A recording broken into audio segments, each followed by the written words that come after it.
Ladies and gentlemen, boys and girls, children 18 plus. You are tuned in to the Loan Officer Podcast with me, Dustin Owen, and my main man, JC. John Coleman. Dio was popping. Oh, man. I love how you're able to just turn it on. You like that? I just good. You started chuckling. It's hilarious because 5 minutes ago you weren't in this jovial mood. What? Don't tell the people lies, John. We know I'm always happy. Is that? Wow. That's what they think. That's the image you want to portray. I'm always happy. Are you? Look, I'm the guy you want at your next holiday party. Shout out to that review. Yeah, you are. You holiday party, corporate party. You know, you are open for speaking events, aren't you? Oh, yeah. I am open to speaking events, yes.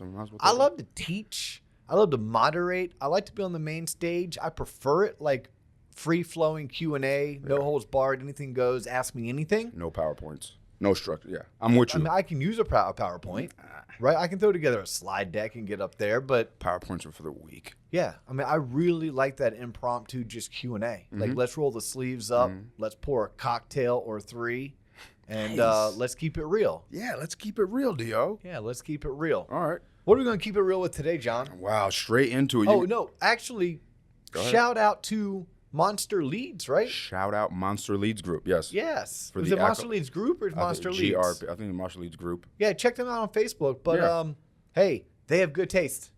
They have fantastic taste. Exquisite taste. Yeah, they have good taste. If you know, you know. That's what the kids are saying these days. If you know, you know. Here's all I do know. Okay.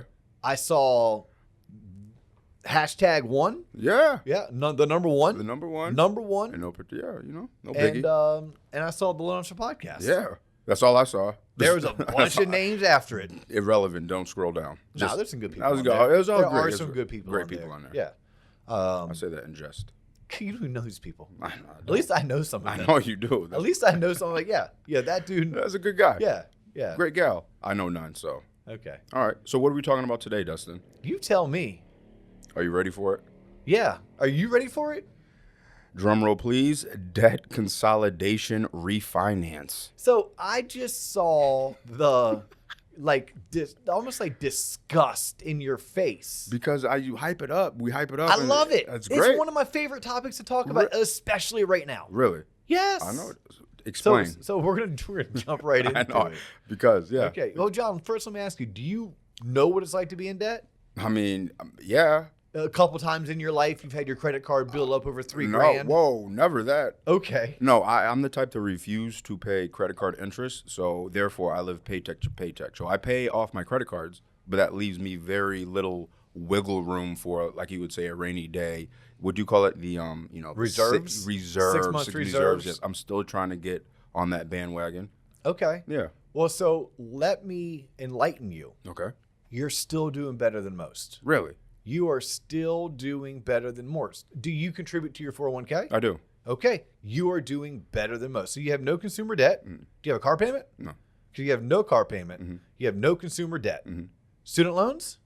No student loans either. Okay. Well, if my payment, by the way, if you want to send me to college and make me go, don't make me pay no 60 racks for it. That is out of control. But side note.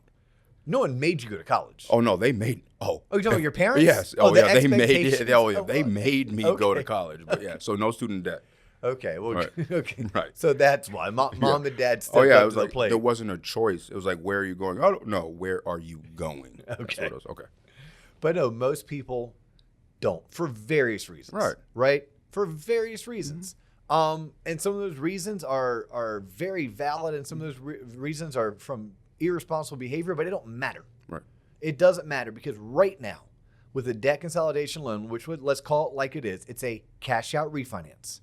For those people who purchased a home 1, 2, 3 years ago or many years ago, one of the best financial decisions that they've ever made, and maybe the only good financial decision they ever made, was purchasing a home and paying on it monthly on time. Right. But let's take that one decision. If you think about it in life, think about this. We make a lot of bad decisions, but we also make many good decisions. It only takes one really good decision to set yourself up for future success. Right. And maybe even for forever success. If you bought a home 2, 3, 4, 5 years ago, heck, if you bought a home a year ago, that may have been your one good decision. It may have been the first of many good decisions to come. So what I want to unpack and talk about is what exactly is a debt consolidation refinance? How is it beneficial? If you are a realtor and you need a reason to reach out to your past clients, you should be reaching out to your past clients to discuss with them all of their home's equity and how, if they choose, they can leverage that equity for future financial freedom. And I know if you're a realtor, you're thinking, yeah, but how does that help me sell more homes? That doesn't necessarily help you sell more homes. What that does is give you a reason to call a past client, give them an update on the market, an update on their home's value. You may find 1 in 20 of those phone calls, they are ready to sell their home, or they want to buy something else. Or you may just be reminding them that, hey, I'm here, I still sell real estate for a living, and I love referrals. But what a great reason to call somebody. You're calling them with a thing of value, which is information. You're calling them to then give them suggestions on how other clients of yours have leveraged this awesome financial decision that they made, which was buying a house, into future financial freedom. So if you're a realtor, that's something you can do. If you're a loan officer who calls on realtors, this is a tool or a sales strategy you can take to the realtor. This is the reason why a realtor should meet with you.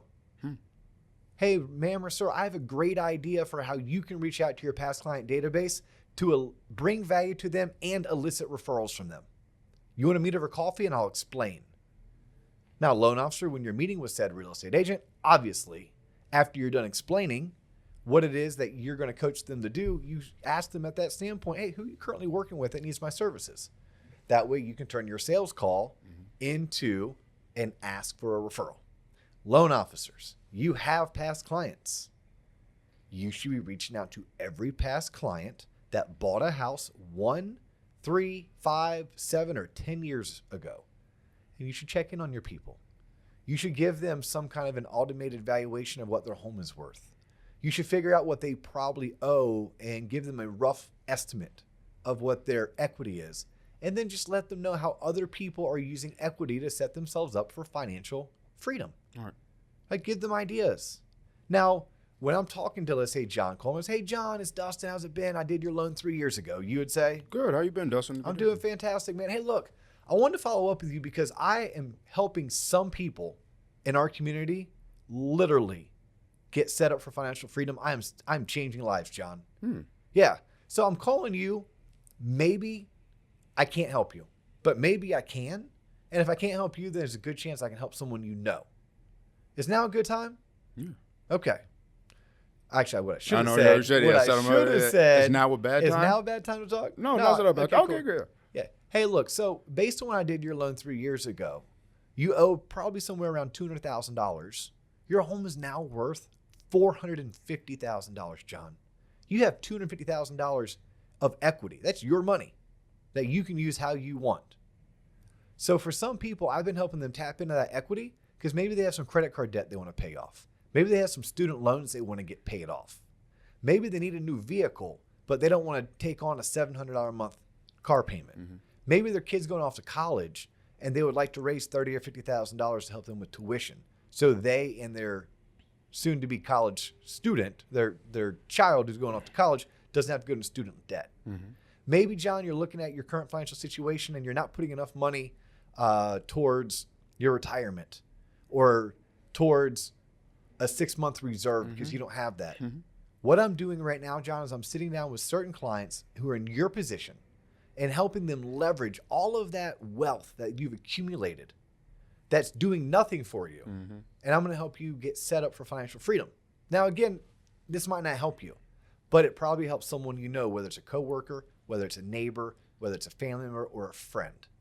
And I think a lot of people that are in your situation don't realize what it is they're sitting on. It's a gold mine. All the equity is a gold mine. But if you don't do anything with it, it's going to be a missed opportunity.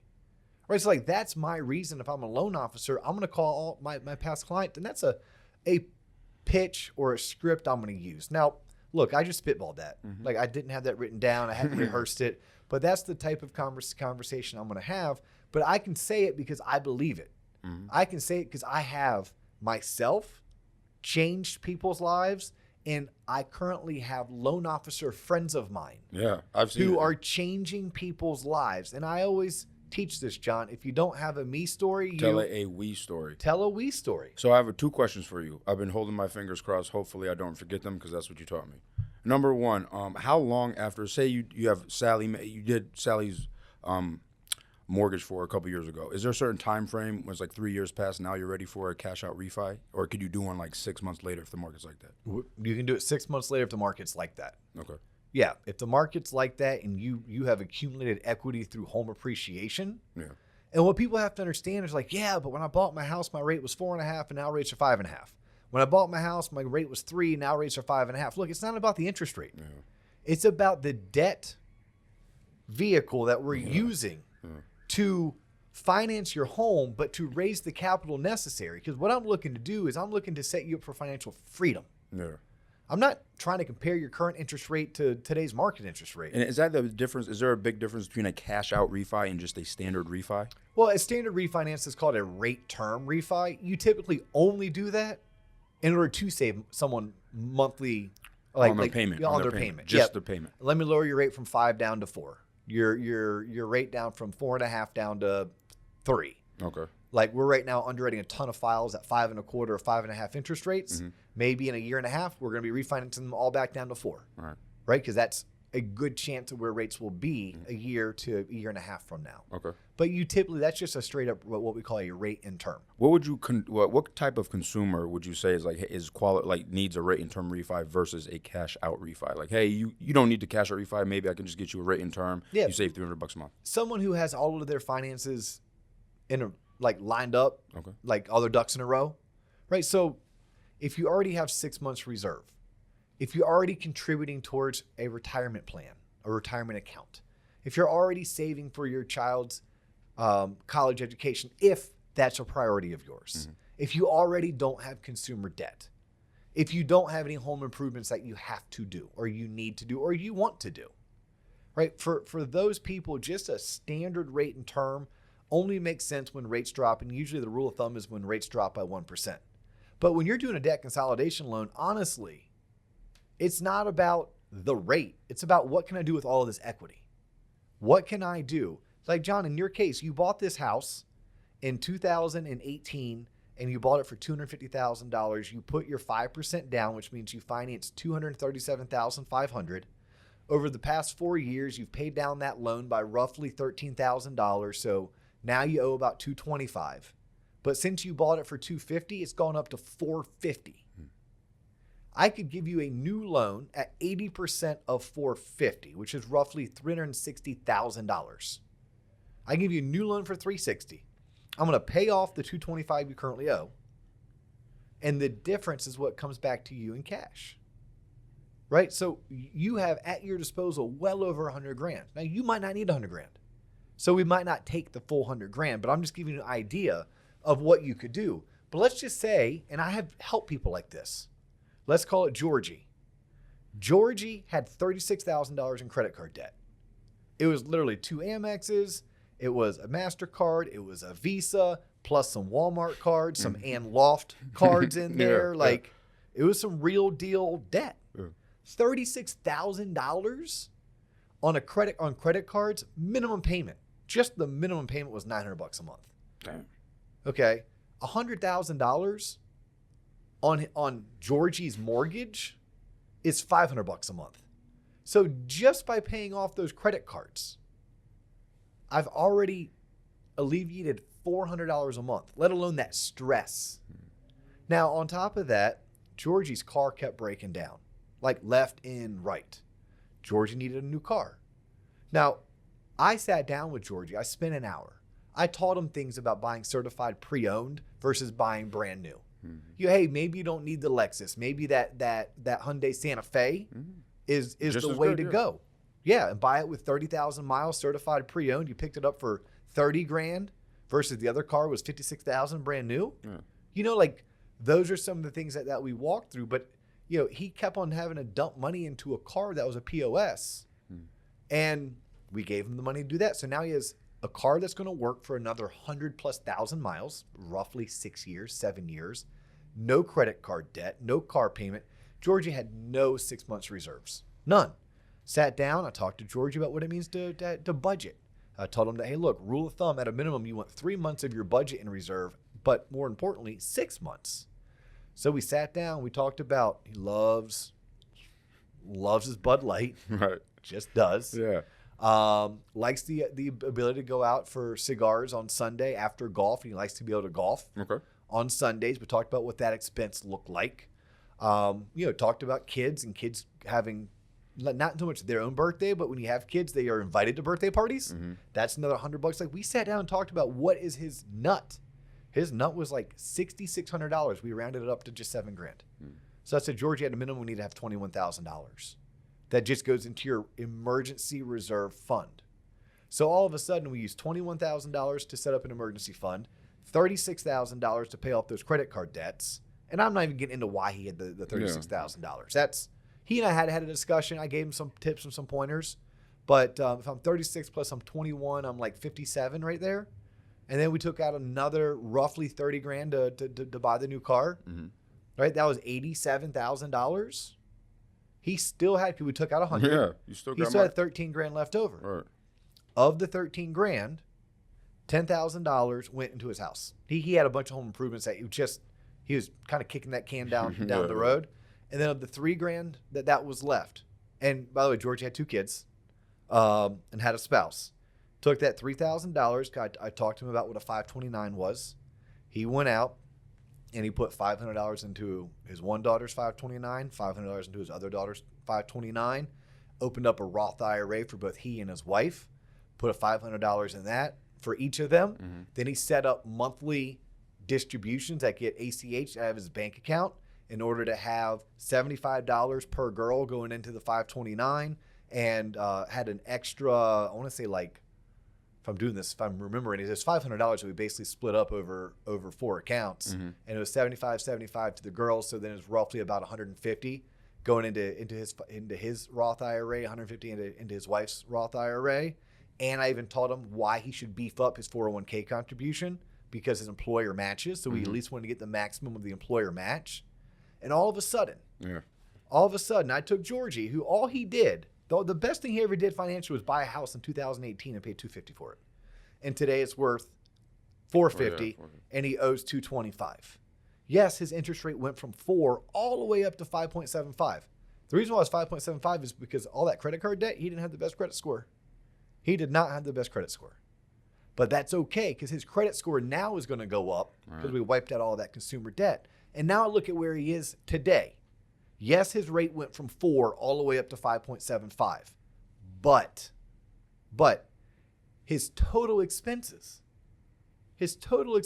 are reduced, and he has a new car. It's going to last him another 100,000 miles. He's done the home improvement that he needed to do. His house was kind of, when he bought it, it wasn't a brand new house, and it had deferred maintenance. Mm-hmm. So he took care of that deferred maintenance. He opened up college savings plans for both his daughters. Now, $500 and $75 a month is not going to totally pay for them. And his girls are like 8 and I think it was like 8 and almost 11, right? So, but he's at least going to have roughly $1,000 a year going towards the 8-year-old for 10 years. Mm-hmm. So that's going to save him $10,000+ with interest. It's going to grow. Mm-hmm. So she'll probably have about $15,000 in a college savings fund when she goes off to college. And the older one will have probably closer to, I would guess, 11 or 12,000. Yeah. Like, that's better than nothing. And he has an IRA, and he beefed up his 401k, and he has 3 months reserve. Mind blown. I mean, that's life changing. Like, you take that, put yourself in Georgie's shoes. Okay, do you think he sleeps better at night? Shit, like a baby. Yeah. How do you think he and his wife get along? Much better. How do you think he walks? Head high, shoulders back, or slouched over? Posture looks amazing. Yeah. And then with that confidence, what's that going to open up for him? And limited opportunity. You don't even know. Possibly, right? I mean, I'm not even trying to be corny here. He now has an opportunity to go into work with more energy because he has less anxieties, less weighing him down back at home. Mm-hmm. He comes home happier. He's a better father to his children. Everything. It's it's exponential. Yes, it is. And this is why when we started, you're like, oh, debt consolidation. But it is cool. Like, this excites me because you can truly change lives if you know what you're doing. Is this an underutilized tool? Yes. But why? Why? 'Cause Yes. honestly, even for me, because I've created content for LOs around the office, and they've the whiteboard example, and they've shown me, like, I've said, yes, your rate goes up. Don't look at that. I wiped out all your debt. I wiped out all this. Yes, you have to pay more monthly, but you have this money, and you have peace of mind. You have mental health. You have mental stability. So it boggles my mind. Amazing. Look, I was once Georgie. How about that? Maybe I'm that passionate about it. I was once Georgie. The year was 2005. The year was 2005, or was it 2006? Let's say the end of 5, beginning of 6. Okay. I had gone out on my own, so I quit my job in TV advertising in 2004 to become a loan originator. My income went from $84,000 a year down to $46,000 a year. My wife went from working full-time to not working full-time. We bought a house, we had a baby, and we lived on credit cards. In 2005, I made a whopping $2,000 more. My wife was still staying at home. That was a choice we made, by the way. And we did everything we could to survive on $48,000 a year, which is $4,000 gross, which, by the way, my bills were $5,000 a month. So you're in the red. I was in the red every month. I was running a deficit. The one thing that I did is I bought a house. I bought the house for $179,000. And by 2006, the home was appraising at $225,000. And I was able to go get, at the time, I got a home equity line of credit for $30,000. I paid off her car, paid off my car, I paid off the credit cards. We had $13,000 in credit cards. And I put $3,000 into the bank, which at the time we had nothing in the bank. So I put $3,000, which to us was like, oh my God. Retirement money. Yeah, into the bank. But what I was able to do is her car payment was $390. My car payment was $410. That's $800. Our credit cards, again, just the minimum. The minimum payment on $13,000 is like $300 a month. So that was $1,200 that I eliminated. My payment on the equity line was $300. I net zero $900. $900. What was my deficit? It was $1,000. Yeah. Now all of a sudden, I have no credit card debt. I don't have those car payments, and I just eliminated, for the most part, what my deficit was. And I did that at a time that my income was starting to increase because I was coming out of year 1, going into year 2. And anyone who tuned into this show, you know it's a 2-year process to build your book of business. You know that year 1 really sucks. Year 2's a little bit less sucky. It's not until year 3 that you're supposed to hit your stride. And it was life changing. I mean, I remember what that felt like. And then 7 months later, I remember my wife calling saying, hey, that cable, yeah. That cable, HBO, you want to say HBO package? Yeah, you're like, spring, let's go for it. Yeah, let's do it. We can afford that $100 for cable. And so, okay, I have a good question for you then. Follow up. What advice do you have for loan originators and home buyers, homeowners that do a cash out refinance to make sure they don't just take all the equity, all that cash, and go blow it, get back into debt, and then, you know what I'm saying, like, hey, I need another cash out refi. It doesn't really work that way. Unfortunately, look, there has to be a behavioral change. The consumer has to take this as a wake-up call, has to take this as what it is, which is a break case in case of emergency, right? Right. Yeah. You know, you're pulling the ripcord so that you can land softly, and then from there you can assess why and how you got in there. The reason why I advise everyone, if you're doing a cash out refi, to consolidate debt, figure out why you got in debt. Normally it's because you didn't have a reserve fund. You did not have a reserve fund. Your refrigerator refrigerators are $1,300. So when your refrigerator stopped working and you didn't have a reserve account, you wouldn't put $1,300 on your credit card.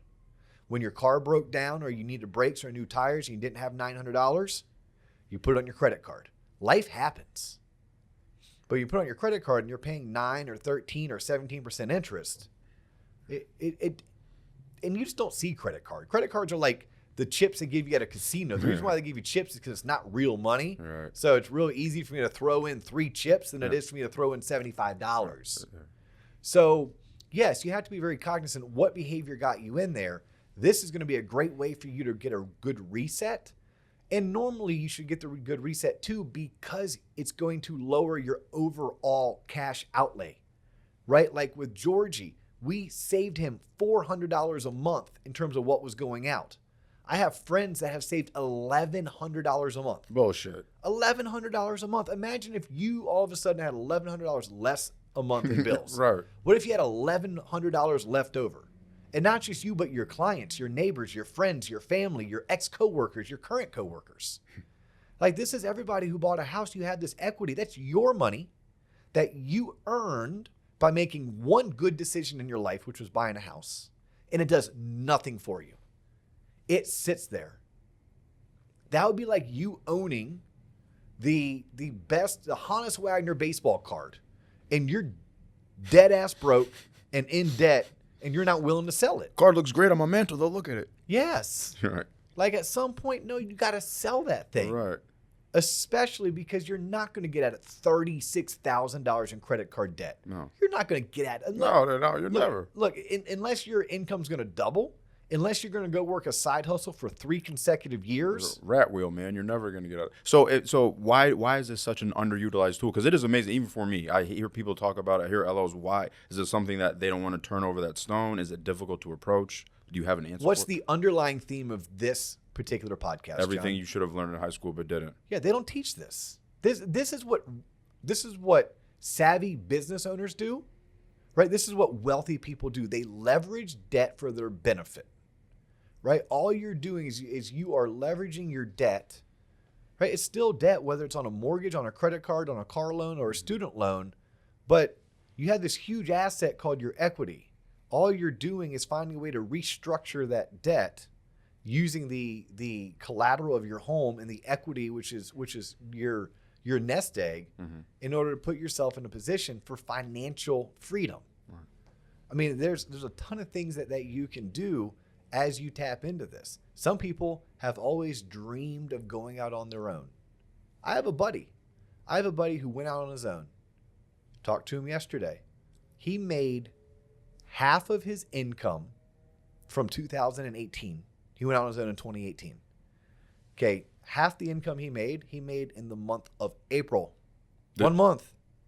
1 month. What took him 6 months to earn, now that he's gone out on his own, and he's dedicated 4 years. Right. But people who go out on their own will tell you, people who start in the mortgage industry, how many months do I tell them that you need of runway? At least 6. Yeah, 6. At least 6. Yeah. Yeah, if you had all this equity in your home, right? Like, if someone could tap into their equity and say, hey, look, I'm going to use some of this equity because I believe in myself. I want to bet on me.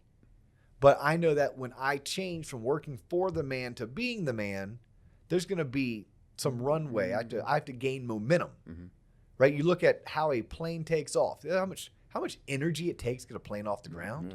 Yeah, well, it takes that same energy to get a business off the ground, or when you're starting as a mortgage loan originator or a life insurance salesperson or a realtor, whether it's commercial or residential.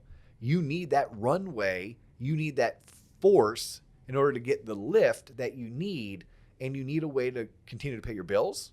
Like, you can use your home's equity for that as well.